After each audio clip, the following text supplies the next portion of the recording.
This episode of Savage Sessions is brought to you and produced by Radio Salad Studios.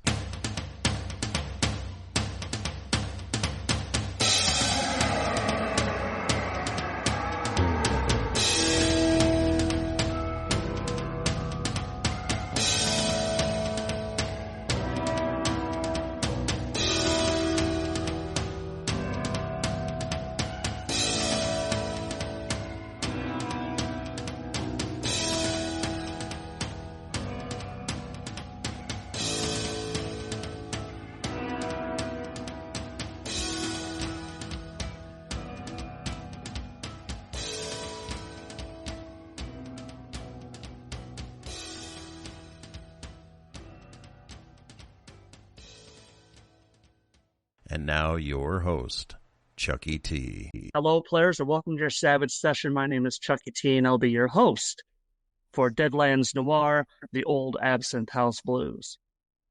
Powered by the Savage Rolls Adventure Edition, created by the good people of Pinnacle Entertainment. Visit them for all your role-playing needs.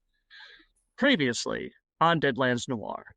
All right, so last time we were to the dairy, and we talked to a kind man by the name of Chucky T. And Chucky T told us to go to Manchac. So we went to Manchac. We met a kind bartender by the name of Mo. He filled us in regards to finding more information on Delmer. Hexaco has a need for Delmer. Hexaco is a bad organization. Well, then we turn around and find Phill liquidated. He decided to try some of that there moonshine. And then at that point, we find it's not best to ask around town for Delmer because too many eyes and ears for Hexaco. Now we're looking to throw Phill in a taxi cab and move on to the next destination. All right. I like that. Go ahead. If you're keeping track at home with your bennies, take yourself another benny. You'll be starting this session with 4. Greg, from Professor Joe's point of view, previously on Deadlands Noir. So, yeah, after we got done at the dairy and talked to Chucky T, he pointed us to the Manchac, or he gave us that name Delmar again. We still didn't know until we got to Manchac after a taxi ride that Delmer is her brother. That's correct. We also learned that there's a family plantation outside of town, which is our next stop. After we put Phill up out back, make sure he's done fine moonshine. Yeah, excellent. Listen, do you have anything else you want to add, or is that about it for right now? I was fighting my urges to go down and blow up the general store. The voices were not as strong because this moonshine's doing pretty good.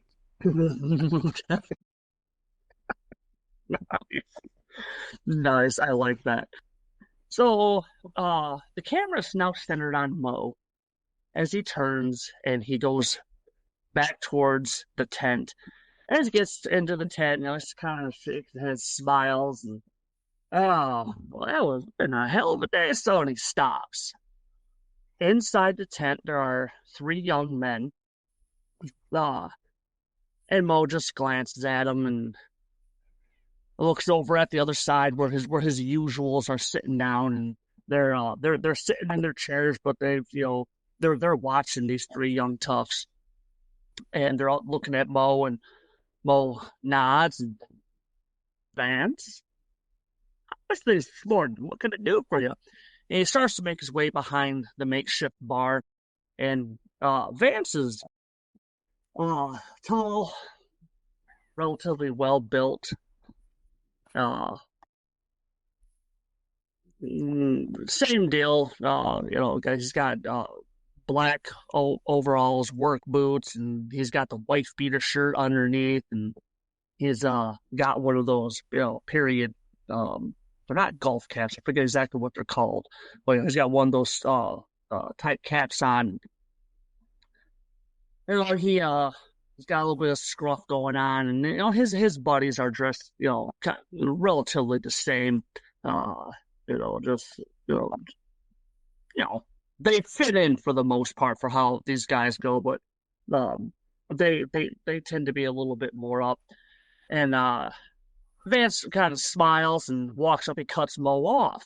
He definitely stands well over Mo. And he drops one of his fat fingers into Mo's skinny chest, and Mo just kind of glances down and tries real hard to resist the urge to grab something and smash this punk upside the head. What do them white boys want? Mo kind of lands and, white boys? Don't play dumb with me, boy.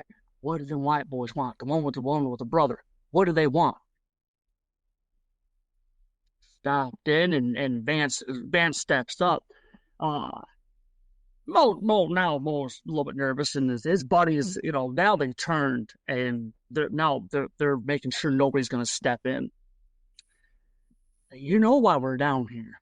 You were all given specific instructions that if something like this happens, strangers coming to town, you're to come to us. Now, we're still looking for them troublemakers, and I couldn't help but notice as I was walking on the side of town, I heard the word Delmer coming out of somebody's pie hole. So I'm gonna ask you again. What were them boys wanting?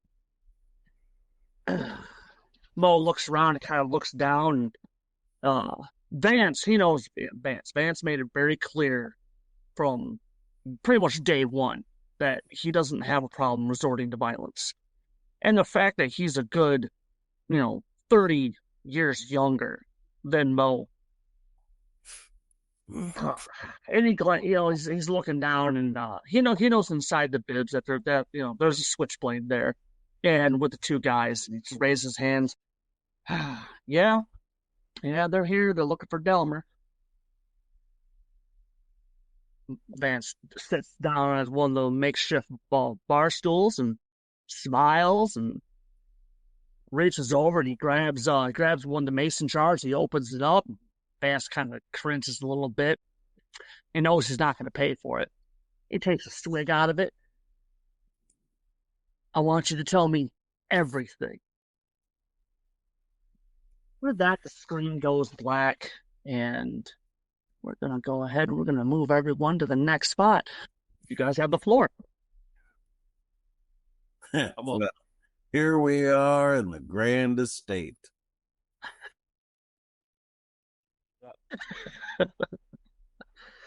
Yeah.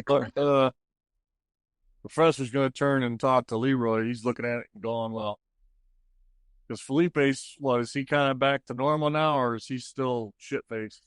I don't know. Well, see, that was to say, he was never, shit-faced. He was just, like I said, he had the drinks. Okay. He threw up more than anything else. He didn't that well with him when he drank. No, not at all. And because honestly, he just drank it way too fast. Yeah. He was Yeah. like the cheap stuff he was getting back in town. Oh yeah. No. I mean, this is straight on flavored moonshine. Lucky. Yeah. Hand sanitizer. Right. Hopefully you don't come back on the side of that bottle. second-degree burns when you pull off. Don't clean off anything. So anyway. But Philippe looks around. The Felipe and Leroy, and I must just go up, kind of get a feel for the place and go talk to the older folks first. Yeah, Philip, he kind of glances around and he just can't help himself. He's like, oh my God. Rose used to live here? And again, it just shows that, he's definitely has not spent a lot of time outside of New Orleans or any kind of suburban type atmosphere. Because I mean, what you say, you guys can already imagine just looking at exactly what condition these houses are in. Well, the professor, he's just looking at it and going, okay. Yeah. As Felipe's kind of saying that, professor's looking at him and goes, anybody's from New Orleans, they all got to start somewhere. Oh, yeah. And immediately he starts going apologizing and, oh, that's not what I meant. That's someone. And then, of course, again, because he can't help himself, he turns, he looks at Leroy. Maybe you should go first. Sure, why not? I walk up to the house where all the people are standing. Yeah, two old men, well into either their 60s or 70s, along with, right, along with the older woman. She looks a little bit younger than the two gentlemen on the porch with her, but not by much. And then, like I said, off to the side, she's not trying to hide herself, but she's the other woman on the other side is, I said young woman. I might be wrong about that. What do we got here? Oh, excuse me. Young woman is correct, but we're talking more almost child. She's about 12 actually. I'm sorry, I thought she was older. But yeah, so you got three boys that have ducked inside the house that's marked Dahmer, and then you have the another the girl, and she's kind of at the door frame, kind of looking out and just eyeballing the three of you, and every now and then she'll look back, she'll hiss at someone just to keep quiet and sit down. Well, the old man kind of glances up and looks at the three of you and holds up his mason jar and takes a swig out of it, glances over. Never you mind, sissy. You just duck back into that house. We'll see what's going on here. All right, boys. Welcome to my home. And what intrusion's about? Yeah, well, forgive me. And I take off my fedora and I kind of tip my head, and the professor takes off his. Yeah. Folks. Philip kind of turns, looks at the professor. Oh, I thought you had hair. Hair swims. Hey. So I just kind of shake my head and say whatever to myself and put my hat back on. And beautiful day, isn't it today? We don't mind. We don't mind. Don't want to bother or intrude. But my name is Leroy. This here is a professor, and that poor half-drunk sack is Phill. And if you don't mind me asking, is Delmer available today? Hey, Scott, kind of eyes you up and down. Again, just keep so that we're all on the same page. What exactly is this old man looking at here? Everett, so why don't you go ahead once again, just describe exactly what is he looking at when he looks at you? What is he looking at as he looks at me? Yeah. As far as like, what does Leroy look like? Yeah. Oh, of course, the suit's a little, not entirely disheveled, but you can tell he's been driving around in the car all day, and But it is an honest to God like suit. Yeah. Oh yeah. Okay. Yeah. All right. And he's got some smudges here and there from walking around in the dust, but he's in fact, actually, with the hat itself is the edges are kind of starting to wrinkle a little bit with the what'd you say is about 60-70 out. Yeah.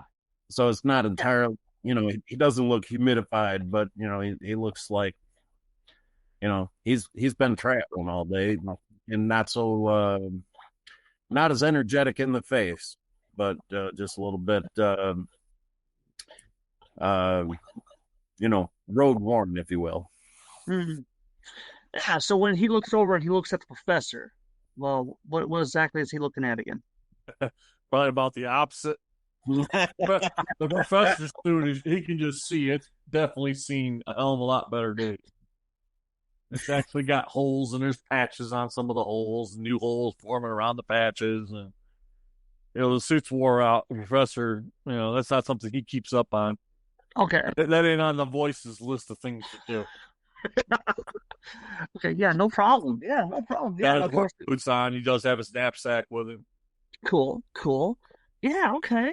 Yeah, and of course, obviously, there's Philippe. I mean, compared to the two of you, he's definitely, almost like damn near a head shorter, skinnier. Uh, he's also dressed, somewhat similar to Leroy in that, he's got slacks, the nice dress shirt.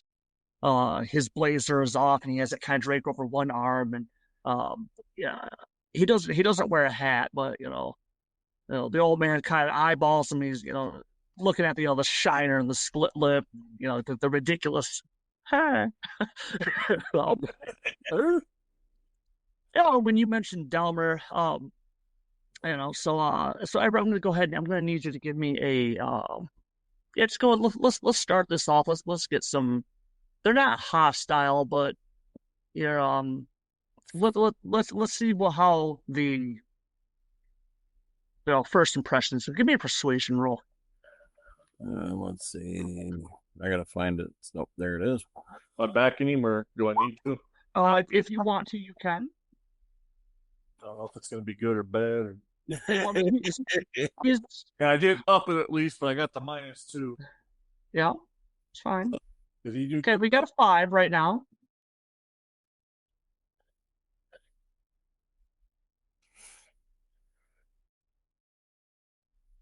Watch it be a stellar roll. 4 and a 5. You know what? That's usually I found that's usually how it freaking happens. Like person in support. I found that's how it usually happens. Okay, all right, so it's fine. Okay, so we got a success. That makes up to a 6. So it's not enough to give you guys a raise, but it's enough to give you guys a success. So they're going to be moving from to neutral, probably up into I think it's friendly. Oh God, I hate doing this. I hate looking this shit up. Just one quick second, because it'll give me practice. Lord knows it. I gotta refill the coffee. Yeah, no problem. Keep pulling stuff. Make sure I'm kind of doing my short seconds. Traits. I need traits. Persuasion. There we go. Okay. Neutral. Ooh. Okay. Okay. No, actually. Okay. So they would start at. Okay. Okay. So yeah. So I mean, they were definitely icy. You know, just really quiet. The only things really making noise is the wind going through the local trees and here through the canes, and her thumping on the rug and him creaking back and forth in the rocking chair. And as you come up, start talking, she stops, he stops. You got a few chickens here and there, kind of running around wild, and yeah, he kind of, but he stops, he kind of glances up and down. They looks at the group again. I mean, they're really taking, really taking you guys in. Yeah.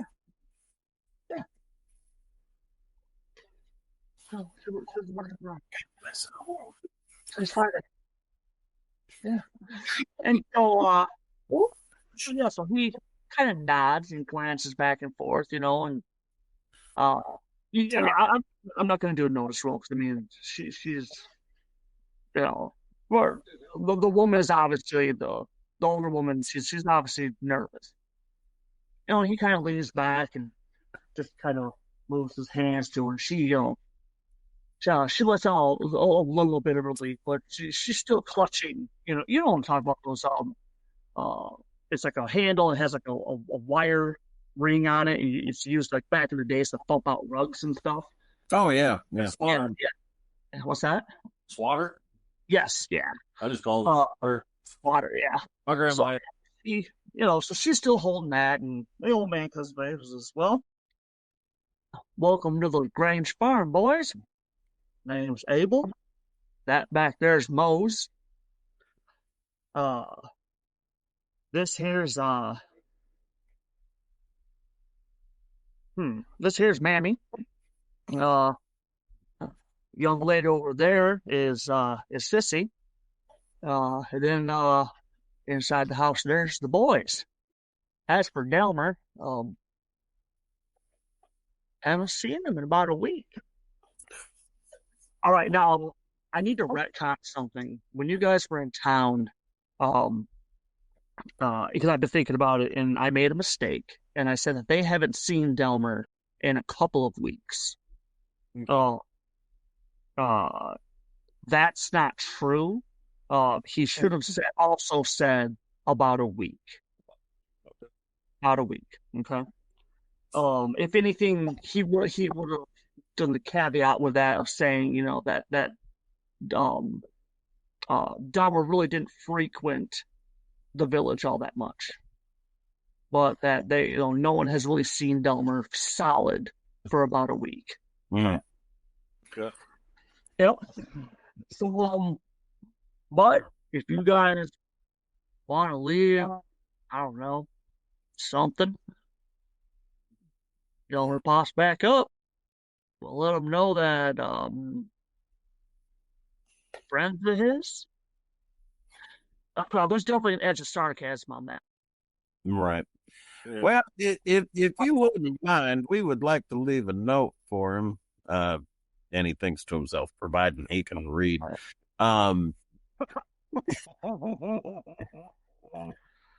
Yeah, we are in not really desperate need to talk to him, but let's say the need is urgent. Ooh, game persuasion roll. Okay. Persuasion roll. Like I said, the first one was just I'm just trying to gauge, what kind of mood that they're in. They got 3. Star is Delmer's sister, right? I'm sorry, what's that? Was it Miss Rose or? Yes. Yeah, Delmer. Yeah, that's Delmer's sister. Yes. I mean, we're asking for Delmar. Maybe we should ask about her too. What?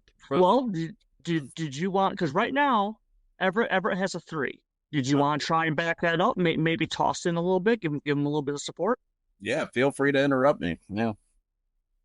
What's that? Oh, wow. All right. Yeah, because I'm gonna ask about. What's the color that color you got? All right, there you go. That's your 4. Yeah, it'll now they're looking at each other. And the old man leans forward, and it's not him. It's actually the other guy standing to the back. He's got his handkerchief out, and he's see a little girl. Oh yeah. Oh, I know. I just want to get this going first.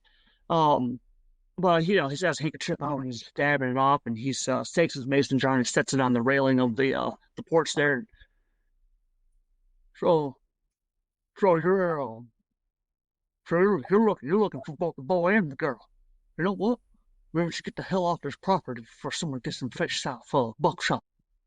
And Abel, the little man says, "No, Mo. All right, let's start off with this first. Yeah. The professor he's gonna just lay it out. Okay. Come down to this. An associate of ours, Leroy, used to play in a band because Rose was working in a bar singing back in New Orleans. And You're going. been missing. You're doing good. You're doing good.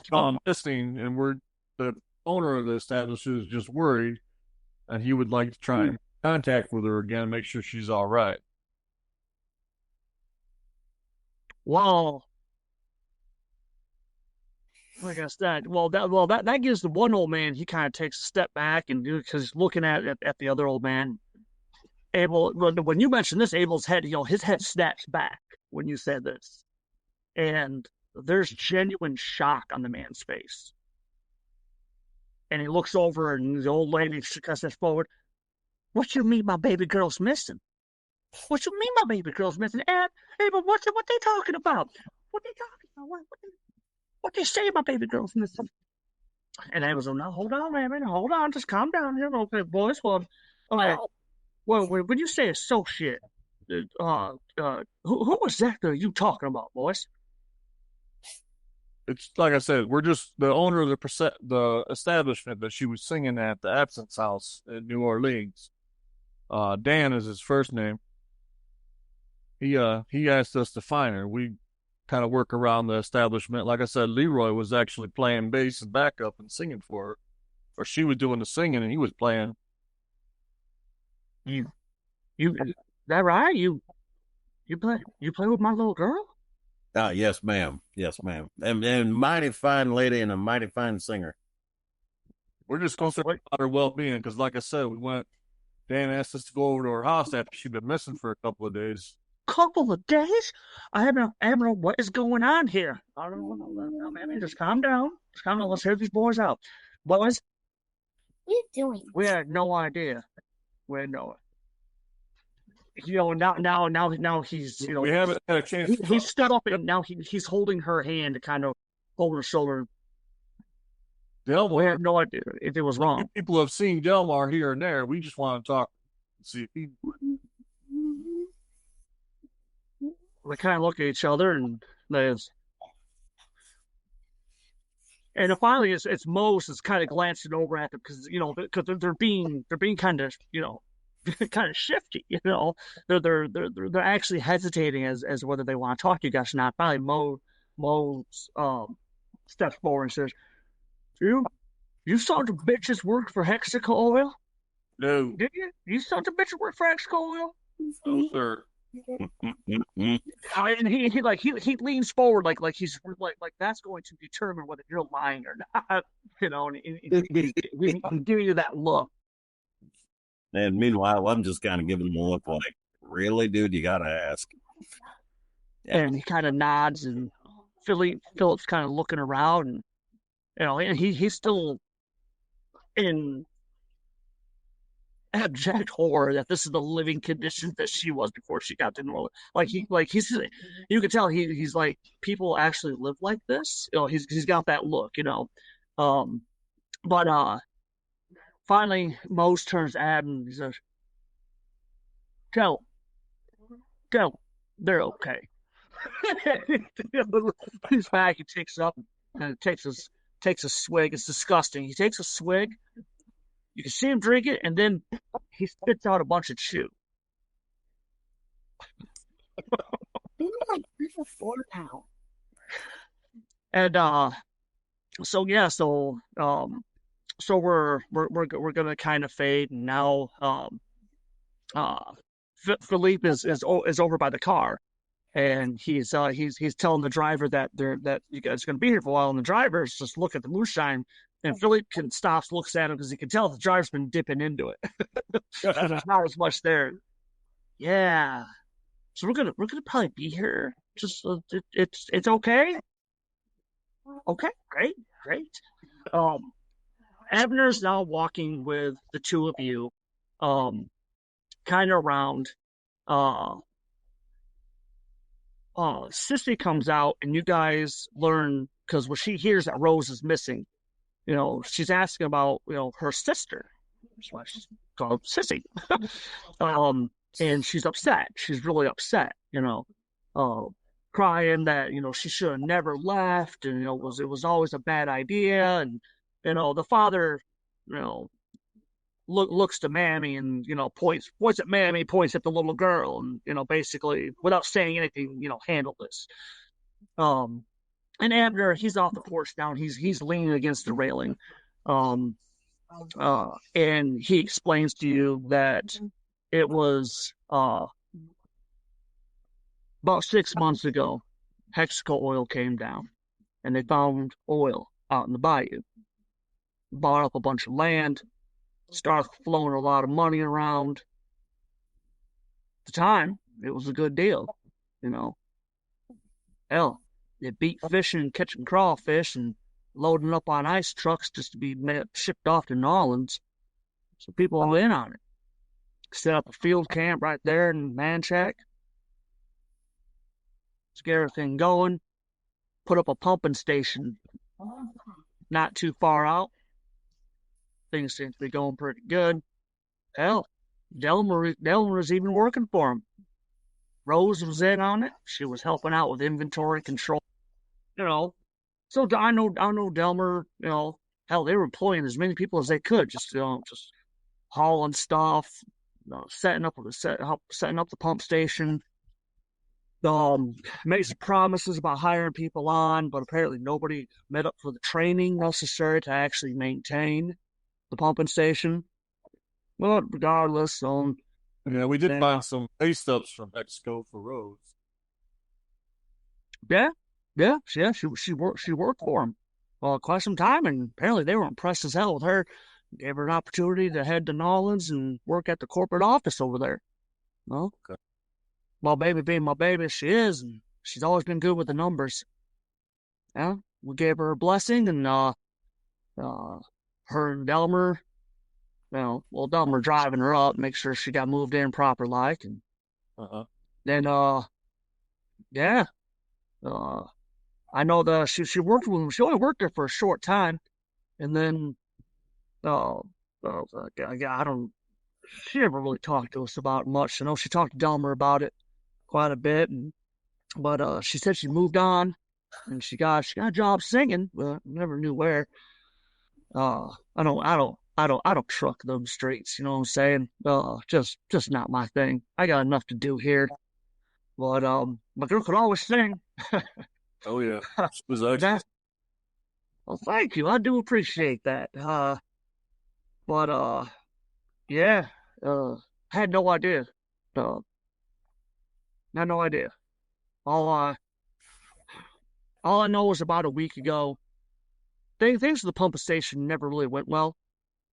And Greg, as he's talking pumping station, you know, your eyes just start moving. And you remember those schematics that you saw? Yeah. That you're toying with. Now they're definitely making all the voices are going ding ding ding ding ding. Oh yeah, and you're seeing it now. Kind of staggers for a second. Wow, that's it's a big revelation. And he's taking a little break. Oh, break, right? Or does anyone else want some? And everyone's like, no, I'm good. I got my sun tea over there. I think I'll stick with that. No problem. But he says that there was always problems from the very beginning. As soon as they started pumping that stuff, there was talk of contamination, things like that. Fish and crawdads started tasting funny. I don't know, Delmer. I know Delmer and Rose were talking about it. It was a big deal because apparently the pumping station wasn't just one of their standard stations. They were test running something out there. Well, I don't know. Like I said, it was about a week ago. There was a lot of hubbub about leaks and things like that. So he says, as it continues on that, yeah. So anyway, I guess, it was, I don't know, people getting all angry and things like that. I don't know. About a week ago, something happened. A bunch of trucks came through. There was a lot of stuff, and I guess that something bad happened out there. Now Hexaco started running around, so saying that a bunch of people died. And the pump station, I guess, something bad happened out there. They're saying words like sabotage, something about that. I don't know.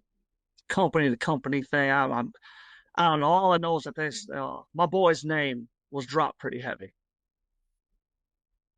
And the reason why my boy's name, because when they went out there, and as soon as when they first started talking about it, Delmer being Delmer, always been a hothead. He's my boy. I love him. But he went out there and he wanted to see it for himself about the leaks and things like that. And apparently he started himself a ruckus, got into a fight with one of the foremen, got his ass whipped pretty damn bad. And then, I told him to stay the hell away from that place. I said, you don't want nothing to do with it. There ain't nothing we can do about it. They say they're fixing it. We got to give them time. Well, that didn't sit well with Delmer. But, and I know he was mad at that. And, but he's here. And, hell, he's one, he's going to get this farm. Works a sugar cane with me, his uncle, and the boys there. Now the boys are kind of look at the window. All their heads duck back down and stay out of sight. Look, Delmer might be a hothead, but he ain't no killer. Always been a thing with him, but he ain't no killer. And not like that. I heard they were pulling bodies out of the bayou. Multiple. Well, Delmer's a lot of things, but he ain't that. So I don't know what the hell happened out there. Look, if they've been looking for him. I don't know. He's like the most wanted for Hexaco right now. It's just insane. Honest to God, boys, we haven't seen him. Like that happened, and I ain't gonna tell you, it worries us sick. We heard about that, and all of a sudden, he's gone. Okay. So, we didn't want to believe it, but if they're telling the truth, if Delmer got a wild hair, went out there, and he did something stupid. Oh my God,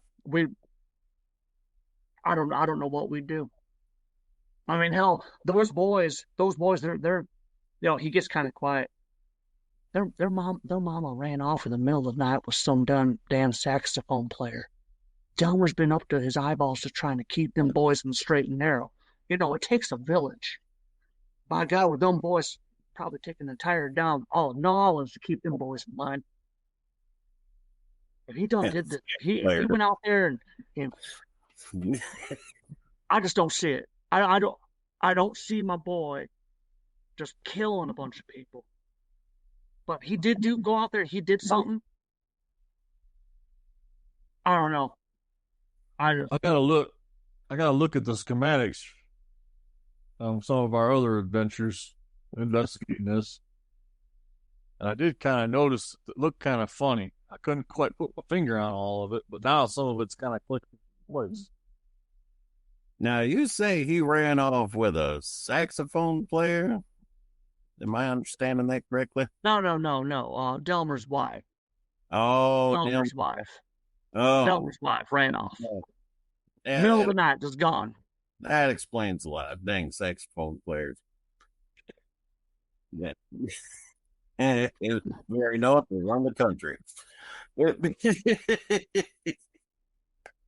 That's funny.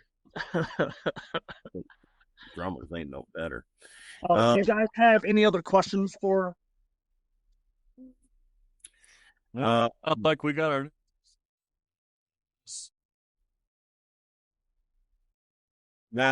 Now, Professor, are you thinking? I want to make sure I have some for myself. I've only had a couple pieces, so make sure I have.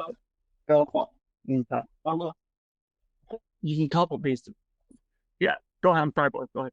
Oh, you're fine. So, Professor, are you thinking the same thing I am, that I think we may need to go see this pumping station?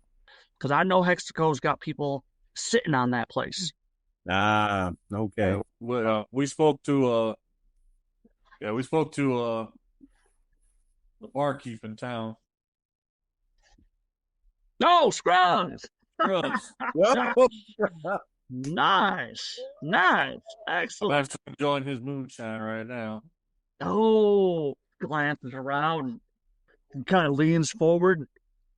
Man, Mose, We got ourselves a stash in the barn. Shh, don't tell the missus, though. Nah, your secret's safe with us. That's some bad stuff right there. No. Ain't that the truth of it? Now, do you think they'll have people at this pump station at night? Honestly, I don't know. You might have to go back to Manchac, and there might be some people there that know. But like I said, ever since this went down, family and I, we don't go there, and we sure the hell we don't ask questions like that. Good. Well, sometimes I think you gotta ask the tough questions in order to find out what's going on. But he's gonna reach for, and he pulls out an old wadded up business card. Oh my God! He straightens it out a little bit. Sorry, it's a little mangled from being in my bag, but this is a business card that had a phone number on it for me. If you think of anything else, or you see Delmer or Rose, please contact us so we can wrap this up. The phone number on there is actually the Absinthe house. You can leave a message with him. Professor's too cheap to free for a phone. That's awesome. That is so awesome. Because when you look at the card, you kind of see one number scribbled out and another number written in. Oh, jeez, that is hilarious.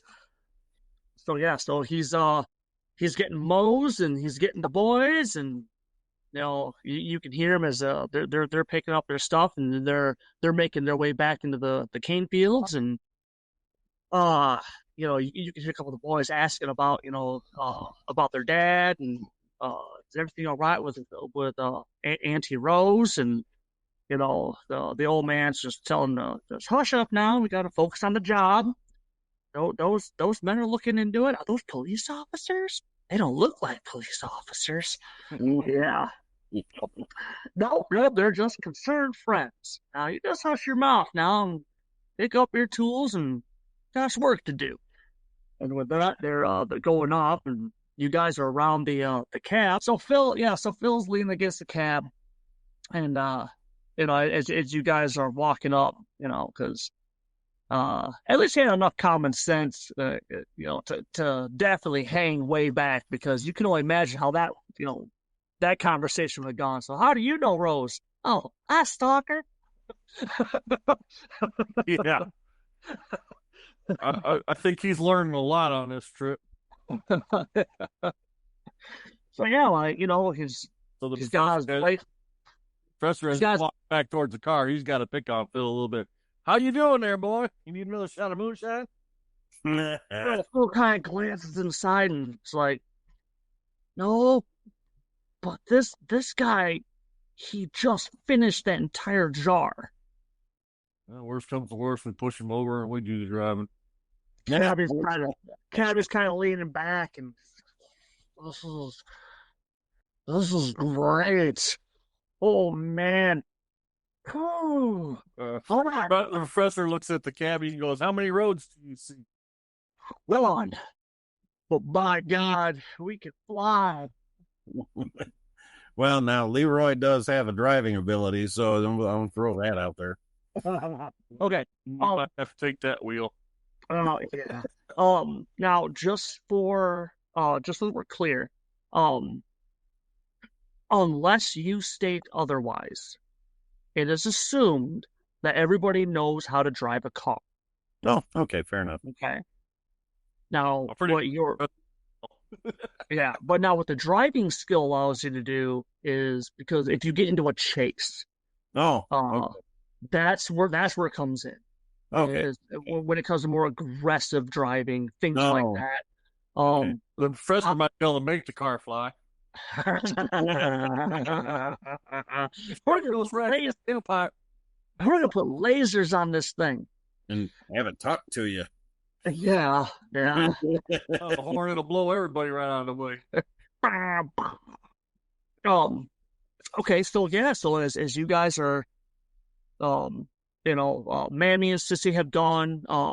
uh, uh, in from the house, and they've gone up to the barn, and the men folk have gone into the field. So you guys are there, and there's the cameras kind of panning around you guys as each of you are throwing out, your thoughts as to where to go next. Okay. Well, Professor, do we want to hit the that pumping station in the daytime, or do we want to wait till dark to kind of noodle around there? Well, it might not hurt to go by there and just see what's going on. Okay. See what the kind of people is, see what's going on. Or we go back to town and see if we can get any information about it. But I have a feeling I don't know about that. Boy, sounds like a lot of people. Yeah, if we ask the wrong person, that'd be a whole, Open up a can of worms. Yeah, I don't like worms. Not unless I'm... Well, I mean, you have made friends with Mo. Yeah. So Mo might be able to point you in the direction, at least maybe that might be a starting point. But you guys just need to figure out, do you want to go there during the day? You want to go there at night? Like right now, it's only maybe at the most 2, 3 o'clock in the afternoon, maybe. I'm honestly, I'm hedging more towards 2. Okay. Well, let's go see our friend Mo. Maybe we can get a slight bit of refreshment and maybe get some information on this pumping station. That's good. Yeah, he might know people out there, and we can find out from somebody we actually trust versus showing up at the wrong time, if you know what I mean. Okay. All right. Well, then, wrong. Well, we better be just careful how we say. Oh, yeah. Because Mo might have bigger friends than us, if you know what I'm saying. Or unwanted friends. The dirt road. We go too fast, we'll go off the road and we'll get stuck. And that'll be bad. Cammy, how are you feeling kind of tired? I think we're stuck with him on an even road. Wow. That was some really good stuff. I'm so good right now. Let's give it a little bit more gas. Let's live dangerously. There it goes. You hear the engine rev just a little bit and starts going. Just goes a little bit faster. So now you're going like 5 miles an hour. So it's going to be a long damn ride back to town. I think some intervention might be in order here. Yeah. The camp. You want to grab him or you want me to? Oh, I'm happy to take over. I like these. I like taxi. So yeah, so it stops and you go around, you open the door, he kind of gives, tell him to stop. And so when it stops, go around, you open the door and the camera kind of pans back and you see Leroy open the door, reach in. We can hear the cabbie kind of getting a little bit loud. Leroy, giving him words of advice as to get the hell out of the cab.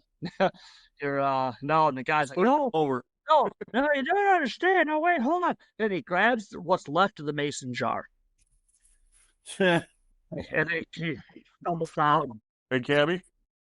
Yeah. If you behave and let him drive, I'll get you some more. Move over, boys.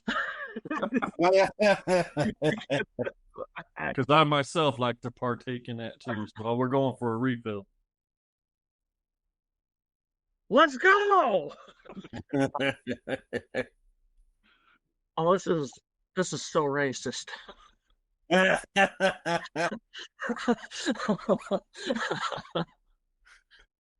Onward, driver. Oh my God. What are you doing? The Driving Miss Daisy reference? There we go. We'll edit that out. So, oh my God. So yes, the cab starts up and camera follows it for a ways as it goes and it gets smaller and smaller and almost on a view shot, and it kind of pans off into the tree line, and from out behind some tall brush, a couple of guys step out, and as the audience, we can recognize a couple of them that were some of Vance's friends, and they go kind of towards the road and look at each other, and they go back into the underbrush, and a truck starts up and pulls off onto the road and starts to follow the cab. Okay, so when you guys finally get into Manchac, uh we pan to you guys into the tent, and Mo is there, and as you guys come up and kind of glances around and smiles and waves you guys in, and it's just Mo. His usuals aren't in the tent, so it's just the four of you right now. Go ahead, you guys have the floor. Hey, Mo. Hey, how you young fellas doing? We came back for a refill. And I am more than happy to top you off. Sit on down, boys. Excuse me, 5 of you. Now the caddy's with you guys. Yeah, we got the chair over there. Don't fall down. What? Right. Mo's Scruggs kind of turns, looks at you guys, and he finished it, didn't he? Oh yeah. I promised him a refill if he let Leroy drive. Well, that's awful generous of you. All right, not a problem. Money talks, boys. All right. A couple more mason jars, and Philip kind of looks down. I flask on the counter too for it, Phil. Yeah. I am more than happy to oblige. It's Miles. What's going on, boys? Just come back for another refill? Yep. Before we head to New Orleans? Yeah, we're looking for not only a refill, but a few thoughts, if you don't have them. Oh, LaGrange has kicked you out, huh? Tried to warn you. They were tight-lipped. No, but they were a little bit more cooperative than one would imagine. So they did bring a little bit of a thought, and I kind of lower and kind of bring Mo a little closer, and in order to speak a little quieter. So what do you know about the pumping station? Do you know if they have men out there? Oh yeah, he's glancing around, he's filling it up. Well, I mean, he's obviously uncomfortable about this. And he kind of glances around. Well, Hexaco, they found oil out there, and they got a couple of pumping stations out there that they've been working on for the last several months now, and it's it was been relatively lucrative. Been throwing some money around here and there, helping the locals out. Yeah. So but they got people out there kind of watching the site, if you will. Oh yeah, they usually have a couple guys at each of the pumping stations. I think they've got, I don't know, like maybe 14, 15. I think they got 15 of them out there right now. Holy cats! All right. Are they locals or are they from the company?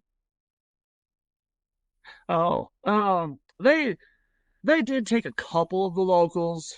Made some promises when they first started out, so people were looking for a significant jump in pay.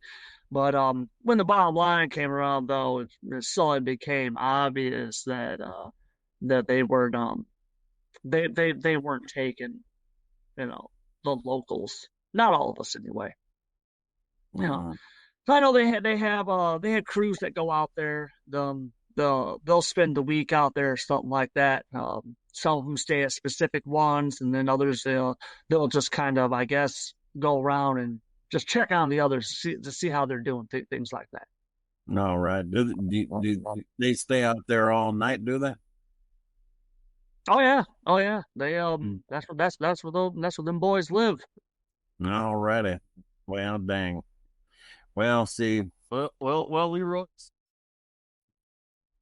Well, tell you I what. better lay off. Oh yeah. Well, you talk. Mo, hook me up with a little bit of that liquid courage there, and yeah, we're gonna ponder some solutions on our side. Excellent. Not a problem. Phill kind of goes, can I have a glass? Just a glass. Small. So a shot, son. Is that what you're trying to say? Yeah. Please. Yeah. Please. Make it a double. Surprise. So yeah, of course, so you guys had the floor. Mo has kind of stepped down, purposefully giving you guys some space so you guys can talk. The caddy thanks them and tells you guys, especially the professor, pats him on the shoulder. And, I'll be in the car. Take it slow. Right. Kind of staggers a bit. Don't be afraid to take a little nap in there and wake up, refresh.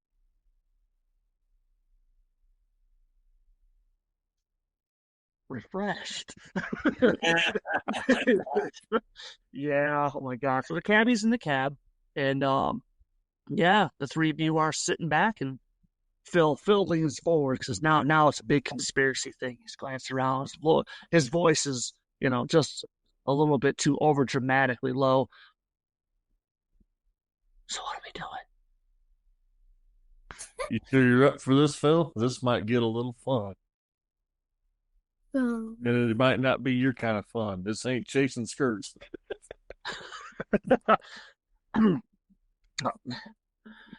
Professor, I said I was in for the long haul, and this is part of it, and this is what it is. Well, I called in for the next 2 days. That's how serious I am. yeah. All right. Leroy, we'll keep an eye on him.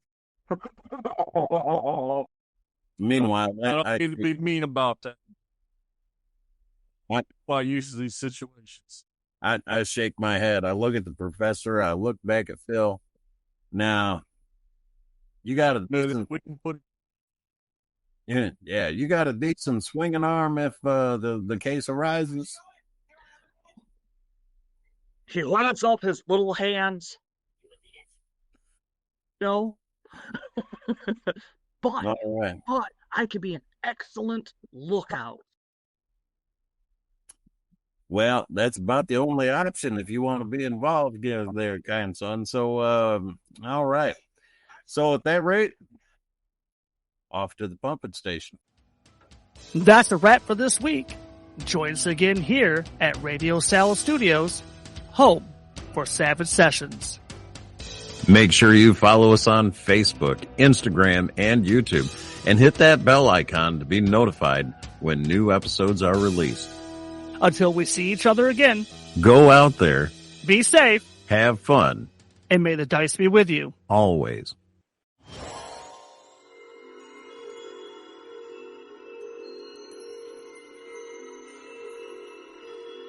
This game references the Savage Worlds game system, available from Pinnacle Entertainment Group at www.peginc.com.